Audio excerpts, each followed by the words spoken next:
China was once a nation where hunger was common, money was scarce, and survival was the primary ambition. Just decades ago, vast regions lived in conditions that today would be labeled extreme poverty. And yet, in one of the most dramatic transformations in human history, this same country now shapes global markets, influences currencies, builds megacities overnight, and challenges the financial dominance of the West. This did not happen by accident.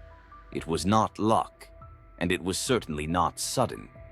Behind China's rise lies a silent, long-term power plan, a strategy executed patiently, often invisibly, while the world was distracted by short-term wins and loud politics. This is not a story of overnight success, but of calculated endurance, of sacrifices made in silence, of control, discipline, and a vision stretching across generations. Today, we uncover China's hidden financial strategy, how a nation once defined by scarcity engineered its transformation into a financial titan. This is the story they rarely explain openly. In the mid-20th century, China was economically broken. War, colonial exploitation, internal conflict, and weak infrastructure had drained the country of wealth and confidence. Unlike Western nations that rebuilt with foreign aid, China faced its collapse largely alone. But this disadvantage became its first strategic advantage. Poverty forced China to think differently. Instead of copying Western consumer models, Chinese leadership focused on survival economics, food security, mass employment, and social stability. The goal was not wealth, but control. Control over land, labor, and production. While the world judged China as backward, the country was laying a foundation built on discipline rather than comfort. People were encouraged to endure hardship for a collective future. Wages were low, consumption was limited, and personal ambition was secondary to national recovery. This era created something rare in modern economics, a population trained to sacrifice today for tomorrow. That mindset would later become China's most powerful, invisible asset. Western economies often think in election cycles. Corporations think in quarterly profits. China thought in decades. Instead of chasing fast growth, China pursued controlled growth. Every reform was tested locally before expanding nationally. Mistakes were isolated, lessons absorbed. This slow, methodical experimentation allowed China to modernize without losing central control. The government never surrendered authority over strategic sectors. Banking, energy, land, and infrastructure remained under tight supervision. While foreign investors saw opportunity, China saw leverage. Every partnership transferred knowledge, technology, and skills inward, rarely outward. This patience confused outsiders. China appeared stagnant while quietly compounding power. Like a chess player sacrificing pieces early to control the board later, China played the long game while others celebrated short-term victories. China's greatest early resource was not oil, gold, or technology. It was people. Hundreds of millions of workers became the engine of transformation. Factories replaced farms, cities absorbed villages. Labor was organized at a scale never seen before. Low wages attracted global manufacturers, but China ensured it gained more than money. It gained experience. Workers learned industrial skills. Managers learned logistics. Engineers learned efficiency. What started as cheap manufacturing slowly evolved into technical mastery. Unlike many developing nations, China did not allow foreign companies full independence. Joint ventures were mandatory. Knowledge transfer was intentional. Over time, China no longer needed to be the world's factory. It learned how to become the world's competitor. China did not reject capitalism. It domesticated it. Markets were allowed, but never free. Competition existed, but under supervision. Wealth was permitted, but conditional. This hybrid system allowed innovation without chaos. Private companies could grow fast, but only if aligned with national priorities. Those that challenged authority were quietly corrected or removed. This ensured that economic growth strengthened the state rather than weakened it. While Western systems trusted markets to regulate themselves, China trusted planning. This balance between control and flexibility became the core of its financial rise. China invested in what others ignored: roads, railways, ports, and power grids. These were not just development projects, they were strategic weapons. High-speed rail connected labor to opportunity. Ports turned China into the heart of global trade. Energy projects ensured independence. Infrastructure created velocity. Goods moved faster. Cities grew smarter. Costs dropped. Efficiency increased. This physical network became the skeleton of China's financial muscle, supporting trade, manufacturing, and eventually global expansion. China learned that money itself could be power. Instead of relying on foreign debt, China became a creditor.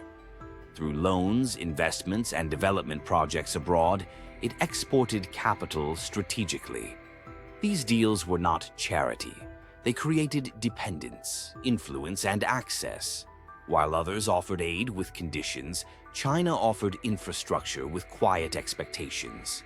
This financial diplomacy reshaped global alliances without firing a single shot. China initially copied, then it improved. Finally, it innovated. Technology was treated as sovereignty. Dependence was dangerous. So China invested heavily in education, research, and domestic alternatives. From payments to platforms, China built parallel systems, financially and digitally independent. This insulation protects its economy from external shocks and sanctions. Control over data became control over the future. China understood early that global power is not enforced only by armies or borders, but by currency dominance. The US dollar rules not because it is printed, but because it is trusted, demanded, and unavoidable. Challenging that system directly would trigger economic retaliation and global instability.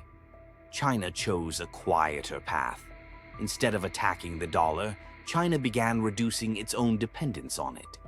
Trade agreements were settled in local currencies. Foreign reserves were diversified. Strategic commodities were secured outside dollar-based systems. None of this made headlines, and that was intentional. China's currency strategy was not about replacing the dollar overnight. It was about creating options, flexibility, leverage, a world where the dollar was no longer the only gatekeeper. By internationalizing its currency slowly and selectively, China avoided panic while building relevance. This silent monetary positioning allows China to influence global finance without openly destabilizing it. The real power lies not in confrontation, but in alternatives quietly waiting to be used.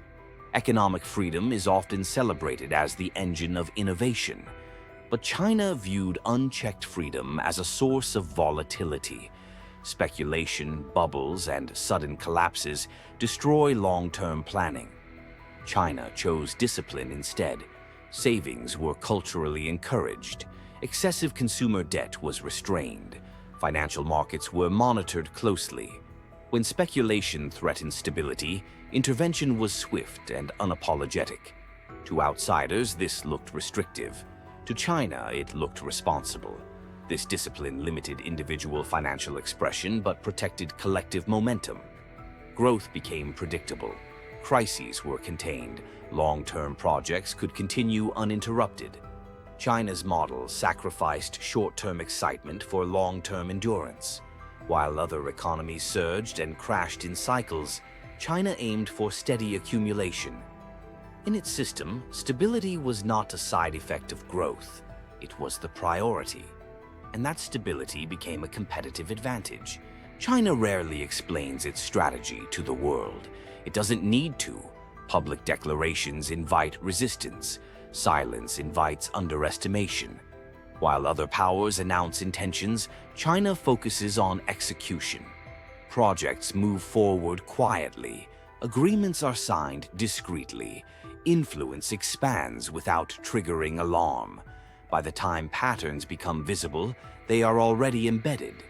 Domestically, control remains firm. Key industries, data flows, and financial channels are supervised. This internal control allows external flexibility. China can adapt globally because it is stable locally. Silence is not weakness, it is camouflage. It allows China to operate below the threshold of reaction. And in geopolitics, what is not openly challenged often becomes permanent. China is no longer just producing goods for the world. It is designing systems that move those goods, finance them, insure them, and settle their payments. This shift marks a deeper level of power. Manufacturing created wealth. Systems create dependency. Logistics networks, digital payment platforms, supply chains, and financial institutions are now interconnected with Chinese infrastructure at the center. This transformation allows China to influence not just what is made, but how trade itself functions. Control over process becomes more valuable than control over products. By moving upstream into financial architecture, China reduces vulnerability and increases influence. It no longer needs permission to participate in global markets. It helps define how those markets operate. China's rise from poverty to financial power was not accidental. It was engineered. And the plan is not finished. Every phase built on the previous one: discipline before freedom, production before finance, silence before dominance. This sequence allowed China to grow without provoking early resistance. The future of the plan is adaptive. China observes, adjusts, and waits. It does not rush to declare victory. It prepares for endurance. The real question facing the world is no longer whether China has risen. It has. The question is whether others understand the nature of that rise, and whether they prepared for a system built not on speed, but on patience.